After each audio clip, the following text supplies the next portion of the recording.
Tapi di tengah realita tentang remaja, tadi sebetulnya Kak Daud sudah sampaikan ya, saya cuma perkuat saja adalah pendidikan yang berani dan tegas. Ya, ini kita ngasih tahu zaman memang sudah berubah, namun berubah lebih keras sekarang ini sebetulnya. Hanya itu tadi ya, keras apanya sih keras? Ya itu persaingannya keras ya. Kemudian membangun tanggung jawab, tadi juga sudah dikatakan membangun tanggung jawab. Biarkan anak merasakan sebagian akibat dari perbuatannya. Berikan mereka kebebasan, serahkan amanah dan tanggung jawab.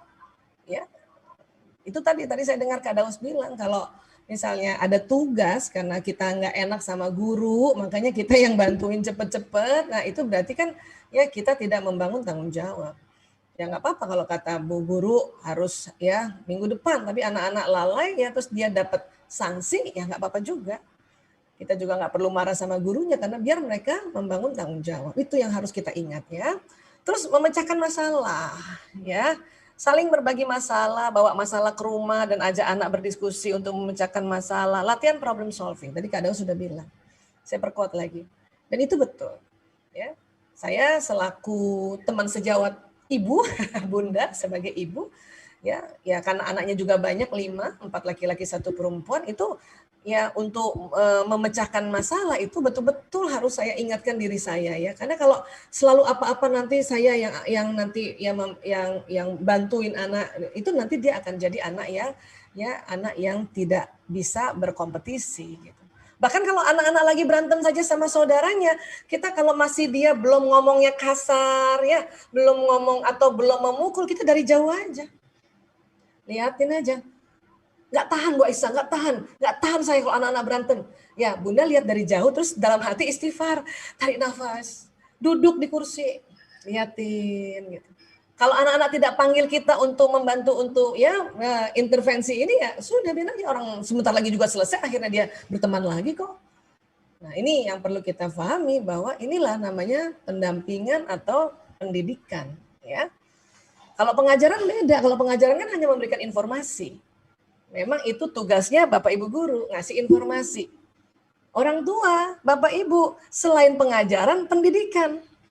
Juga memberikan informasi, juga memperlihatkan, menularkan perilaku. Nah, ini kita pengajaran dan pendidikan, ya. Hormon, apakah hormon ini menjadi kambing hitam, Bu Aisyah? Enggak. Memang hormon ini kan ciptaan Allah. Dia bukan kambing hitam, sedikit-sedikit orang tua menganggap ini remaja, orang-orang selalu bilang hormon. Ya itu cuma alasan doang. Enggak alasan. Ini hormon memang ini terjadi di otak kita. Dia memang secara fisik, tapi ini nanti akan mempengaruhi psikologis. Nah kalau fisik sama psikologis ya ada gangguan, maka sosialnya terganggu. Termasuk sosial itulah komunikasi dengan orang tua, komunikasi Bapak Ibu guru, dia sekolah itu sosial, fungsi sosial. Cuman awalnya karena fisik memang. Berlaku keras dan berhati kasar, tentulah mereka menjauhkan dari sekitarmu. Udah diwanti-wanti nih. Ya. Saya selama tahun 98 ngurus narkoba dan beberapa tahun terakhir ini ngurus LGBT, itu karena keluarganya keras dan berhati kasar. Jelas banget, itu faktor kontribusi dan besar sekali. Lingkungan tuh pencetus doang. Ya, keras dan berhati kasar. Dia menjauh. Nah pada saat menjauh itulah, di situ ada bandarnya, narkoba lah, atau tadi juga narkolema lah ya, narkotika lewat mata ya, bad information, bad picture, ya. Itu karena menjauh dia. Bu Aisyah kan sekarang anak-anak nggak menjauh, orang pandemi semua di rumah. Iya memang secara fisik nggak menjauh, tapi secara kita punya psikologis, dia menjauh, dia cuma di rumah, di kamar terus, dia menjauh. Ini perbedaannya zaman now ini, mereka di rumah tapi dia menjauh, hati-hati. Ya. Bu Aisyah saya sudah lembut tapi tuh anak masih songong, masih ngeselin. Ini diajarin Allah. Fa'fu anhum wastaghfir lahum. Maka maafkanlah mereka dan mohonkan ampun bagi mereka. Ya Allah, saya maafkan anakku ya Allah. Ya, janjian tadi katanya sudah mau nih selesai main game online tapi dia masih main juga ya Allah. Saya maafkan anakku ya Allah, fulan bin fulan ya Allah. Mohonkan ampun bagi mereka. Ampuni dia ya Allah, ampuni dia ya Allah. Sama dengan perempuan. Jelas. Maka pelajari lagi juga. Ya, ini penelitiannya banyak. Ya, laki-laki dan perempuan tidak identik. Namun laki-laki dan perempuan harus setara. equal, dalam arti memiliki kesempatan yang sama untuk mengembangkan potensi mereka sepenuhnya. Cuma mereka tidak identik. Hormonnya aja beda. Yang nggak bisa ditemui. Itulah lah dia mikirinnya itu ya boybandnya yang Korea lah apa. Ya, karena dia mikirin tapi kan dia tahu bahwa itu nggak bisa ketemu kan. Lebih aman sih sebetulnya. Dan jangan salah, anak-anak yang sudah menstruasi, kelas 6, kelas 5, kelas 6 ini itu akan banyak yang diceritain tentang bukan hanya teman-teman laki-lakinya, Pak Guru diceritain. Pak Guru pasti digosipin lah itu ya. Ya. Atau misalnya Kak Daus nih, misalnya Kak Daus kan memberikan arahan pada anak-anak itu mereka juga ya pasti mereka ngerumpi tuh. Ya Allah, Kak Daus ganteng banget, misalnya gitu. Ya memang karena hormonnya sudah mulai naik gitu. Ya. Dan mencemaskan penampilan, jelas. Itu semua berkaitan dengan hormonal. Ya. Dan akhirnya psikologisnya ini muncul dan membuat sosialnya ini juga ada perubahan. Ya. Utas tali yang rapuh. Kapan tuh Mbak Isa yang seutas tali yang rapuh kalau mau mens? Sama lagi mens hari pertama sampai hari kelima. Kenapa? Semua hormon flat. Ya. Jangan heran lah anak kita ini ya dia punya emosi up and down ya. Nah, jadi filter untuk menerima nasihat atau umpan balik dari orang lain bergantung pada posisi dalam siklus haidnya. Pada hari-hari tertentu, nasihat atau umpan balik itu memperkuat rasa percaya dirinya. Waktu kapan itu? Masa subur. Ya. Pada hari-hari lainnya, nasihat atau umpan balik itu justru menghancurkannya. Kapan itu? Mau mens. 3 atau ya 2 hari mau mens terus sampai mens hari pertama sampai hari kelima. Itu karena hormon flat. Ya, makanya kalau bundanya nasihati, bundanya negur, itu menghancurkan. Ya.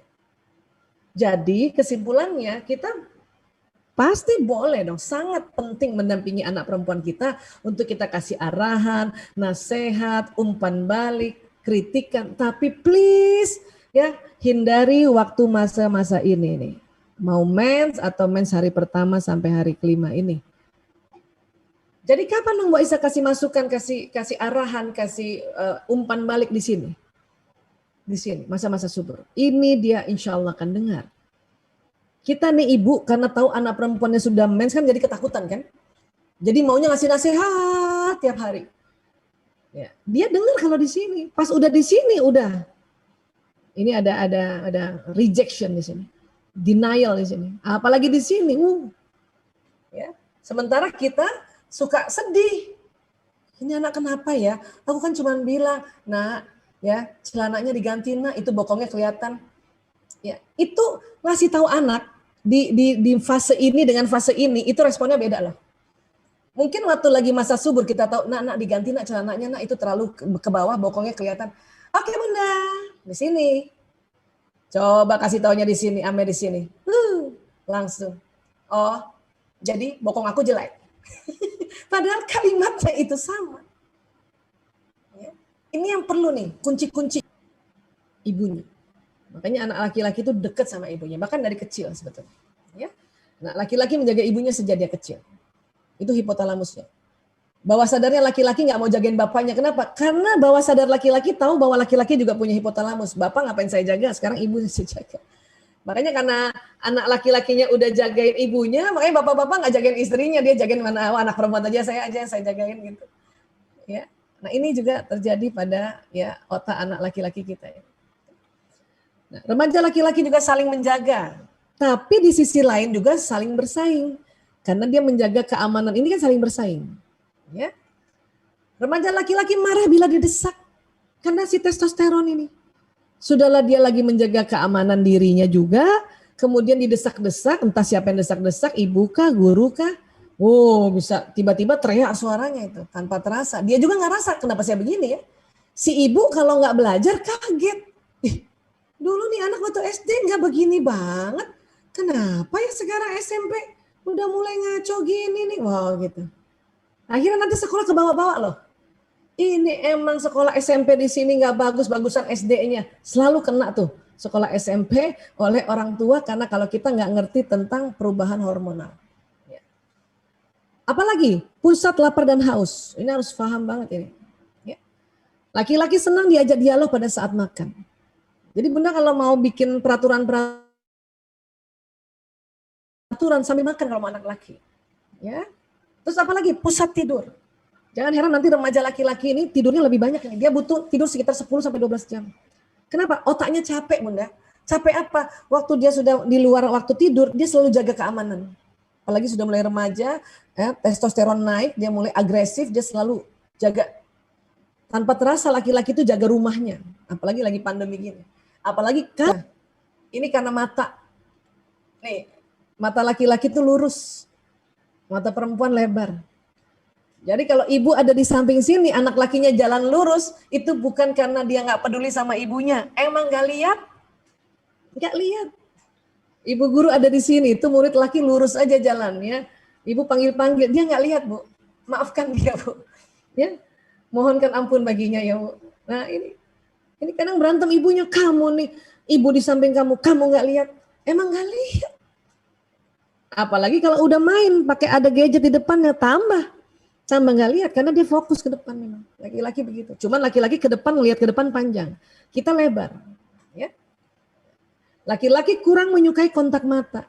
Ayah bunda, bapak ibu guru kalau menegur anak laki-laki nggak usah paksa dia lihat bunda, lihat bunda.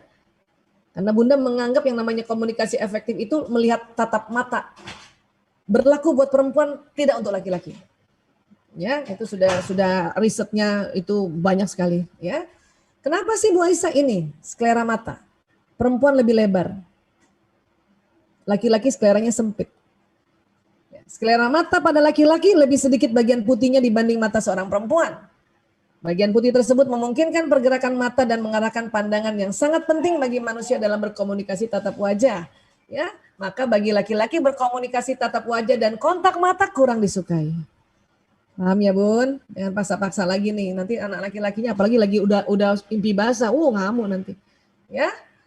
Perempuan bicara dengan kontak mata, laki-laki kurang menyukai kontak mata. Ya. Nah, ini yang paling penting-penting clue-cluenya dalam kita mencoba mendampingi mereka sampai kapan? Sampai nanti mahasiswa jauh lebih baik lagi mereka semua ini. Justru yang lagi di sini nih, 5 SD, 6 SD, SMP tuh yang namanya ya rawan-rawannya. Kenapa? Karena dia juga kaget terhadap dirinya, ya. Kemudian juga kita juga belum ada beberapa ya, belum punya informasi-informasi tentang bagaimana menghadapinya, makanya akhirnya konflik. Ya.